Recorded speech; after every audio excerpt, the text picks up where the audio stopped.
Não, é engraçado que isso por um lado é bom, né? Que você vê que nós estamos caminhando para uma parte boa, né? Estamos tendo consciência sobre isso. E até onde é consciência, até onde assim, é limitação de expressar algo. Por exemplo, está acontecendo hoje em dia que qualquer coisa que você fala, mimimi, não, você é taxado, é travado. Como é que a propaganda hoje em dia, ou daqui para frente, vai se ajustar com relação a isso? A parte mais difícil é você ser bacana sem magoar ninguém, né? Você tem que sempre pensar se você está usando a imagem adequada, o texto adequado, se você está se colocando de forma correta, né? E isso, obviamente, é um desafio. Não se aceita mais qualquer coisa na propaganda, né?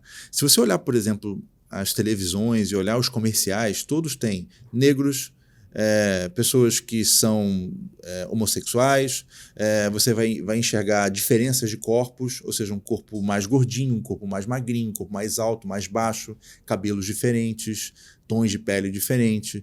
Cada vez mais as marcas elas se preocupam em usar a diversidade. Pode olhar, passa a olhar todos os comerciais que passam, você vai olhar um padrão de variedade de imagens.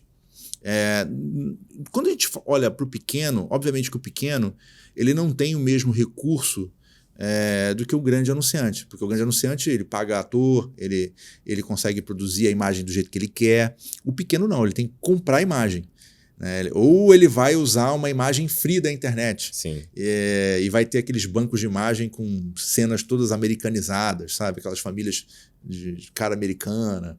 Então, você precisa ter sempre uma diferença de recursos, entendeu? Cara, esse cara pode, esse cara não pode, esse cara vai seguir por essa linguagem. Mas eu vejo hoje muita gente tendo sucesso, cara, gravando vídeos curtos com o próprio celular.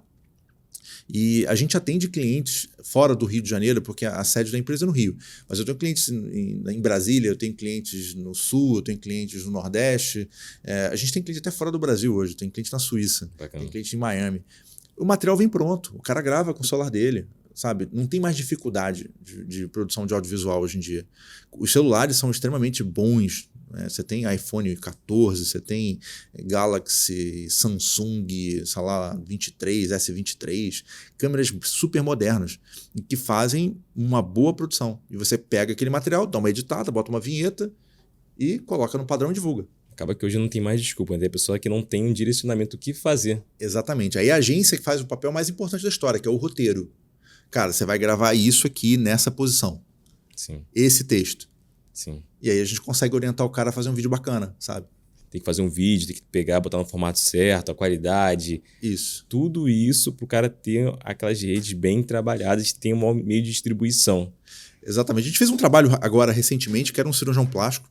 Esse cara viajou para a Europa e todo dia ele gravava um vídeo em cima de um assunto específico numa cidade ao qual ele estava.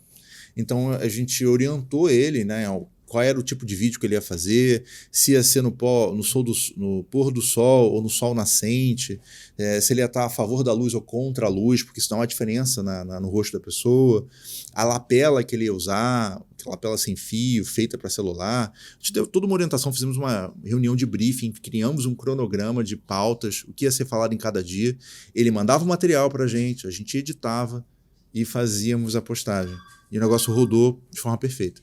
E outra pergunta, essa aqui de extrema importância. O que você deixa de recado para as pessoas que aparecem na internet, as pessoas que existem, estão na internet, as pessoas que não estão na internet? Por que a importância do marketing para essas pessoas que não estão existindo? Cara, é tão fácil, tão barato, porque as pessoas não têm noção. Algumas pessoas têm dificuldade de falar, outras têm medo, outras simplesmente não têm tempo. E quando ela não tem tempo ou tem medo e tem dificuldade, ela terceiriza, ela tem que contratar uma agência, um profissional para ajudar. Tem gente que tem facilidade com câmera, tem facilidade para criar texto, é criativo, consegue tocar sua própria rede social de uma forma autônoma.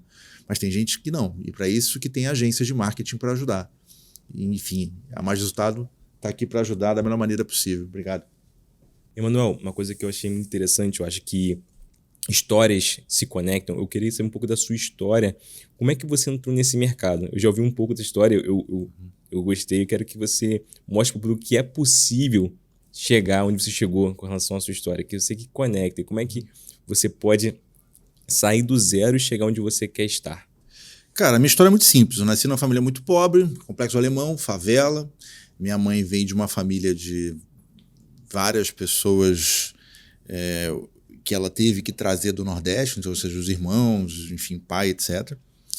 E meu pai também é um cara de origem muito humilde. Meu pai, na época, catava ferro velho na rua com uma charrete, entendeu? Catando coisas para vender, enfim. Esse era o cenário ao qual eu nasci em 1980.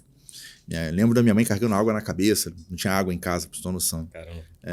Lembro da minha avó, enfim, pedindo para economizar o pouco de água que tinha, porque senão não ia sobrar para lavar a louça ou tomar banho, algo do tipo. Então eu nasci nessa dificuldade. Estudei a vida inteira em escola pública.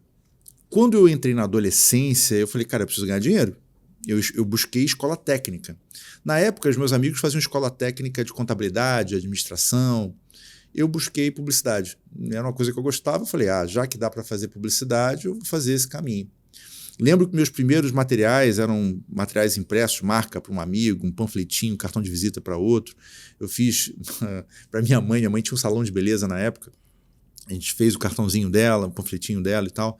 E eu vi que isso dava grana. Dava para pagar 100 prata aqui, 200 pratas aqui, 300 pratas ali, 500 pratas ali. Fiz marca para uma imobiliária chamada Exclusiva Imobiliária, que ficava na Tijuca. Enfim, fui nessa linha de fazer pequenos serviços gráficos. Até que eu entrei numa agência de publicidade para ser estagiário e dali não parei mais. Aí depois eu fui trabalhar no Jornal Globo.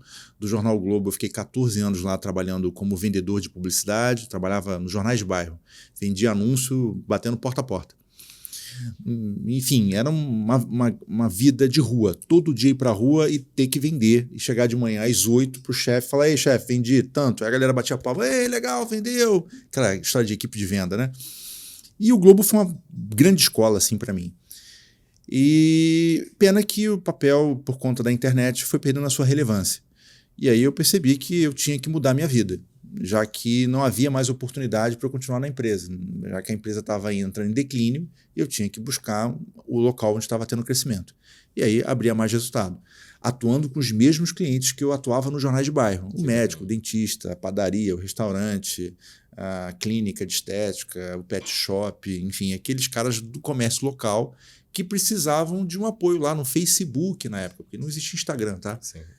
E a gente começou ali fazendo material de Facebook, depois Instagram, YouTube, aí é o cara que pede para fazer um videozinho, você começa a filmar, depois o cara pede para fazer uma foto, você começa a fazer foto.